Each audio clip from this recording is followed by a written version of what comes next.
The Isle of Man. A place known as often for being known as for not being known about. Or more commonly, but incorrectly known, as the Isle of Wight. The island is occasionally known for its tendency towards inbreeding, the results of which are depicted on the national flag. What? I'm in the middle. How else do you explain the legs? There's 3. But what the Isle of Man is not known for is being the Isle of Man. I'm Penny Farthing, and in my new series, Woman on Man, I'll be looking at the wonderfully quirky things that make the Isle of Wight unforgettable. Shh. Men's Radio. Hello. You can't see me because I'm on the radio, but I'm here at one of the Isle of Man's most famous sites, the Ferry Bridge. Cars fly past on their daily business, but no matter how busy they are, many of them still have time to lob a greeting to the ferries as they pass. Common forms of greeting include empty Coke cans and fag ends, which I'm told are considered a customary offering by the Manx people. Only this morning, I've had several pieces of rubbish thrown in my direction by fans. I must be quite popular. On one side of the bridge, we can see a rather unsightly scene. A majestic tree sullied by rotting garbage carelessly thrown by idiots. But in fact, what looks like a load of soggy rubbish stuck to the tree is, on closer inspection, actually soggy notes written by the island's children, who, as we all know, have the IQ of idiots. There are messages left for the fairies stapled into the bark. Some are messages of hope, some well wishes, others statements of perverted intent. In any case, scarring the tree indefinitely. In fact, as luck would have it, there's a little idiot here putting up a note as we speak. You there, young boy. Is that a message for the fairies? I'm a little girl. That's not what I asked you. Yes, it's a note for the fairies. Good. Let's have a read. Let go of it. Right. Dear fairies. I can't even read this. It's completely illegible. How old are you? I'm 5. Did you write this during an earthquake? Mum, can you help me? Don't be a snitch. Excuse me. What? Is this for the radio? Yes? Oh, lovely. Can I say a quick... Mum, can you help me? Mummy's doing a shout-out. Child, can you read us your note out loud? Just read it. Dear fairies, and please can you help my daddy get better so he can come back from hospital? Love from Sophie. Hospital spelt with an A-L, not an E-L, first of all. Anyway, let's have a look at some other messages we have stuck up here. See if they're more interesting. One here simply says, "Hello, fairies, from the Rowlandsons." That's nice. Here's another asking the fairies to grant them a birthday wish, lots of cake. Cheeky monkeys. And over here we have one that says, Jesus, there's loads like that. God, here's another. You fairies, you mother fairy scum. Spelt incorrectly. My, I wonder what caused such hostility. My goodness, it's everywhere. Oh, hang on, there's a fiver stuck up there. I'll have that. Men's Radio. You're listening to Woman on Man. I'm Penny Farthing.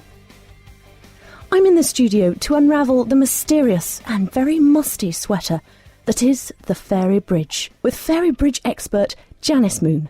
Janice, can you tell us firstly, what is a bridge?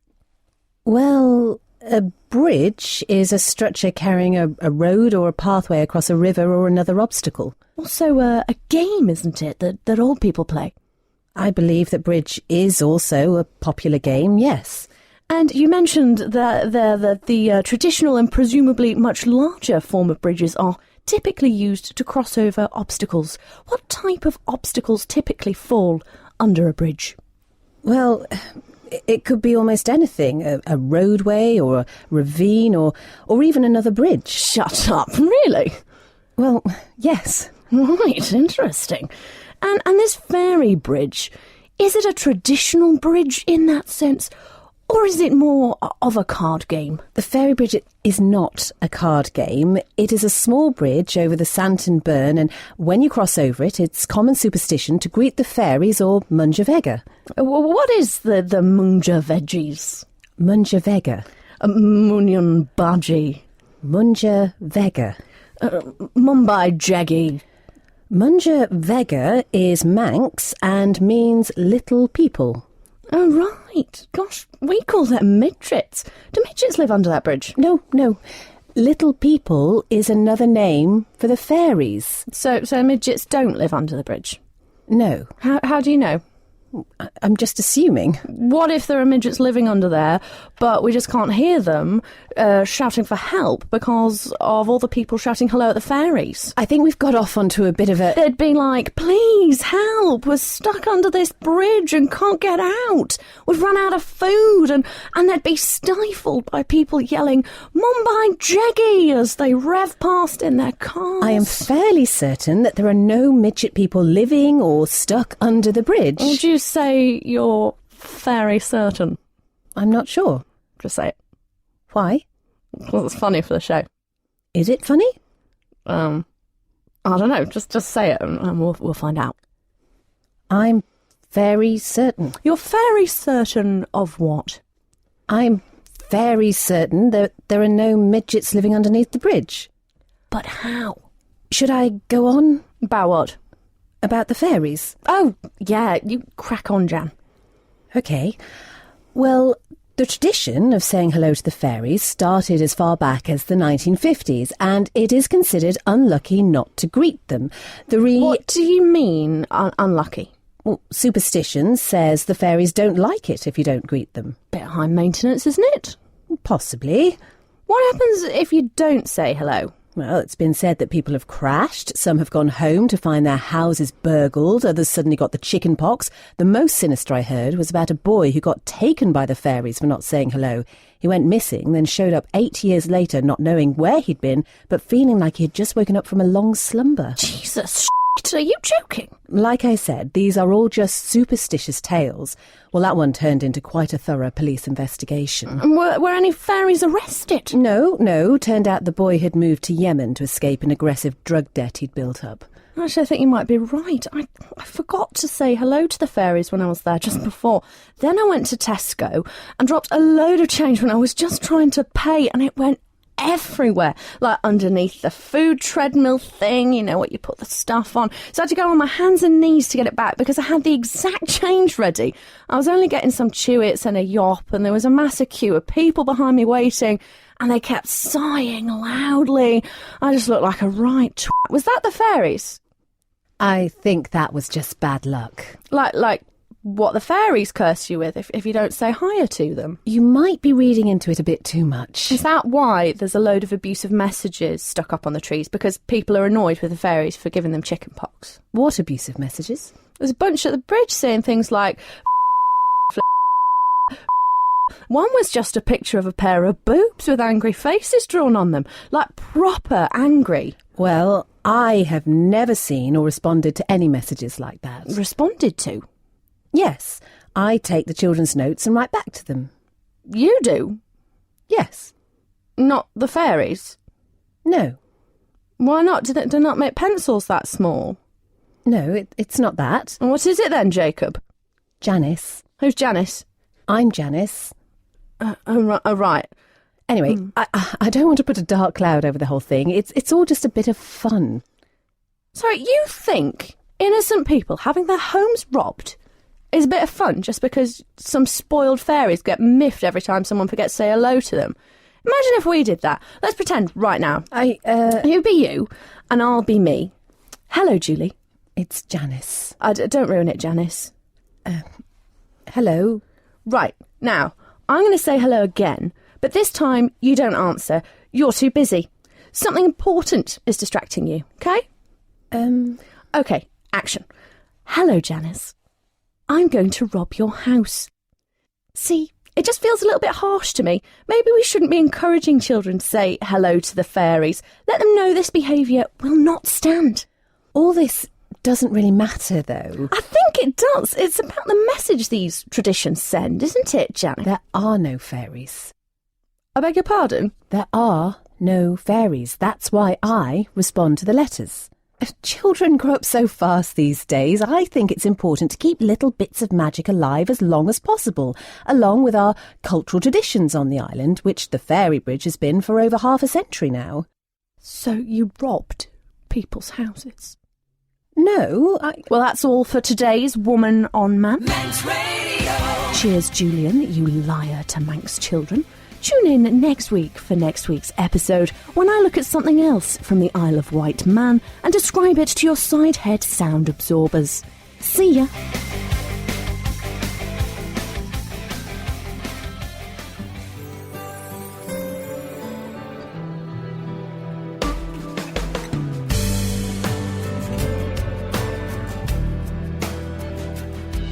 The Nation Station. Manx Radio. Dogs, often known as man's best pal. They're bestie, BFF for life. But what happens when a dog is moody? You may have noticed that my voice is more echoey than usual. That's because I'm in a castle, the Eel Castle, haunted by a mythical black dog. I'm Penny Farthing, and welcome to this week's a bit spookier episode of Woman on Man as we look at the legend of the moody dog. Manx Radio. Here we are at Peel Castle. For those of you who have not seen it, it looks like a castle. And in the castle with me sit Gertrude and Robert. Gertrude and Robert, who are you?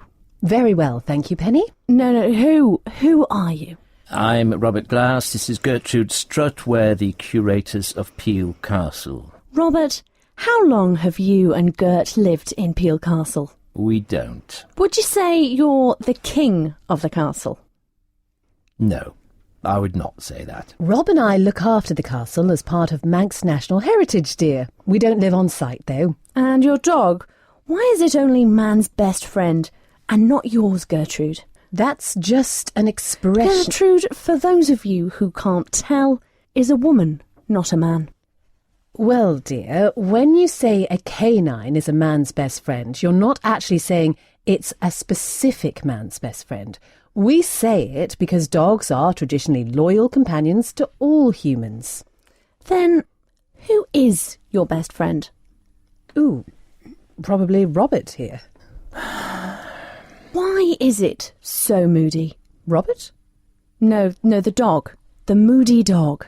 It's not the moody dog, lovely. It's called Has it not had its bits taken off yet? Or maybe it has, and that's why it's moody. It's a more the do. A what? It's not a moody dog, it's a more the do. So it's not a dog?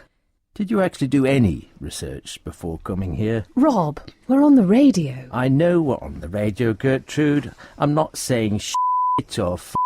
I'm just expecting a certain level of professionalism. Please don't say shit or again, Do you please. even know what the more the do is? Well, yes. What is it?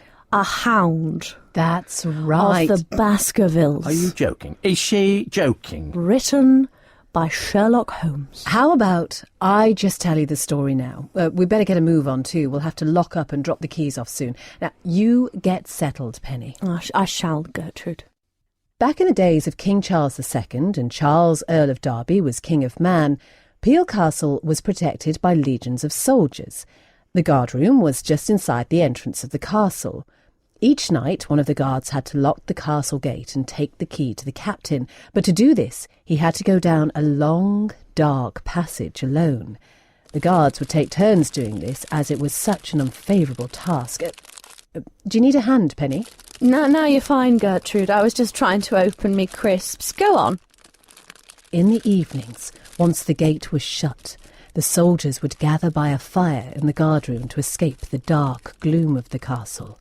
These were long, bitterly cold nights. If you imagine these men would have had very little in the way of supplies to keep them warm. Remember, too, that they only had candlelight to find their way by.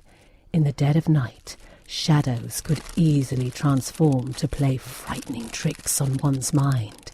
In fact... They've fallen out of the bottom. Oh, for goodness sake, she's enough to drive you to drink. Oh, actually, now you mention it. Robert! What? It's water. I've got Revels too, if anyone wants one. Well, all that's left are the coffee and orange ones, because they're gross. So yeah, they're up for grabs. Shall we continue with the story? When the first sighting of the dog took place, people said it was... Oh yeah, you carry on, Gertie. People said it was huge and black, with a long, unkempt coat. No one knew who it belonged to, or where it had come from. Did no one think to call the YMCA? I'm sorry? I'm assuming she's trying to say the MSPCA. Oh, no. It's a nice idea, and yes, of course, one would hope they would have been called today if a lost dog was spotted, but the MSPCA wasn't around in the times of Charles II. Can we get a move on, please? We're going to have to lock up soon. Really? He must have been around a while ago then. Quite long ago, yes. Like before Nokia 3310s? Yes, quite a way before Nokia 3310s. When? Around the mid-1600s. Whoa, so even before the 3210 too? Yes, even before the 3210. Give me the keys, Gertrude. I'm going to lock up now. What about the Maury Do, Ryan? Both those names are incorrect. There is no dog. Did you let him out? What? Who let the dog out? Who? You know, like the song. Unbelievable. Now, where was I? Oh, yes. No one knew how the dog got into the castle or where it had come from. The dog was a mystery. It would appear after dark, appearing in different parts of the castle. When the guards made a fire each night, the dog could be heard making its way down the dark passage and then silently lay by the fire. The guards were terrified and made no attempt to touch or rouse the beast. They said it had a supernatural presence about it. When the sun began to rise, the dog would disappear until the next evening. One night, after the dog had appeared, a drunken soldier boasted that he would take the key to the captain alone down the deep, dark passage, and that he was not afraid of any dog, mortal or supernatural. The others tried to stop him, but he grabbed the key and walked into the darkness of the foreboding passage, taunting the beast to follow him if he dared. Oh, The other soldiers huddled together and watched in fear as the dog rose from in front of the fire and followed their drunken colleague into the darkness. Silence fell upon the castle. is that the end? A few minutes passed. Then the deathliest screams came from the passage, but the others were too terrified to go and help. Shortly after, they heard footsteps staggering towards them. The drunken soldier fell through the door into the room. His face was white and twisted with fear, his eyes ablaze with terror, his mind destroyed. He didn't utter a single word from that moment on. He could not, or would not, tell of what had happened to him in that dark passage. 3 days later, he died, taking the secret of his ordeal to the grave. After that night, the black dog disappeared, never to be seen again. Sorry, that's my text tone. I changed it to spooky mode especially. Good story, Gertrude. You're giving me gooseberries. Well, thank you, dear. I'm glad you liked it.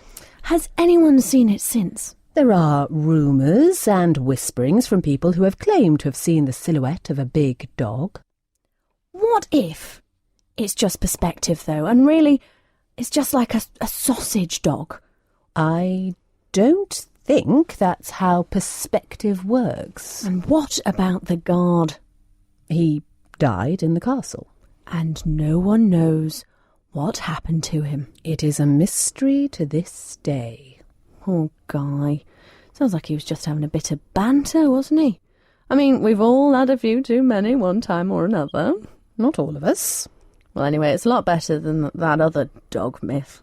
The Hound of the Baskervilles? Marley and Me. Oh, I have not seen that. Oh, it's about Jennifer Aniston and Owen Wilson buying a dog. Okay. Then it dies. Oh. Yes, I haven't seen it. Was that you? No, that wasn't me, Penny. That could only have been Rob. Oh, am I being pranked? Is this for the telly? Not that I'm aware of. Something's wrong. Maybe it's the do. Because nobody messes with the do. Get it? Ace Ventura, Pet Detective. You reference pop culture quite a lot. I don't understand it. Oh, God, come on. We need to go and find him. All right, I've got to get going in like 5 minutes, though. Haven't had tea yet. Go ahead, dear. The exit is just down there. Rob was locking up by the main door. Oh, don't worry, Gert. I'll go first, then. Ryan! Robert? Robert! Keep going. Robert!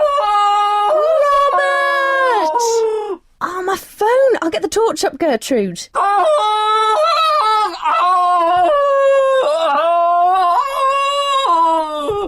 Gertrude? Gertrude, what are you looking at? Gertrude?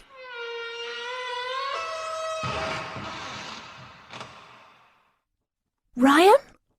Robert. Penny! I know. You're all right. I know. I knew the screams were a prank.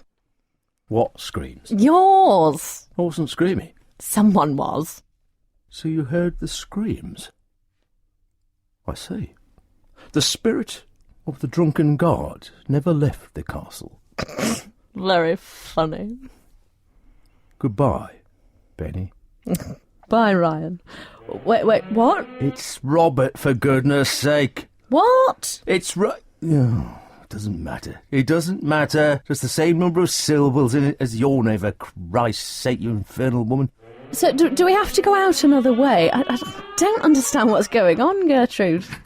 Gertrude? The guard stays here with me. Oh, Gertrude, God, welcome back. The guard stays here with me. Gertrude, I don't know what's going on, but I'd quite like to leave now. The guard stays here with me. Stop it, please. You're frightening me. The guard stays here with me. The guard stays here with me. The guard stays here with me.